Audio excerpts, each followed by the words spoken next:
You are looking at Julian's pronunciation guide, where we look at how to pronounce better some of the most mispronounced words in the world, like this other curious word. But how do you say what you're looking for today? Let's learn once and for all how to pronounce the name of this basketball player, originally from Turkish. If you want to learn more names that are confusing from the NBA, more correct pronunciation, stay tuned.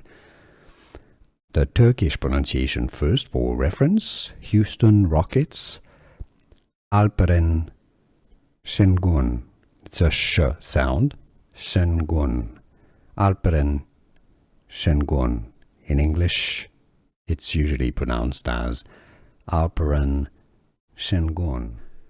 Here are more videos on how to pronounce more confusing words and names too many mispronounced. Like this video if you found it useful. I appreciate your support. I'll see you soon and thanks for watching.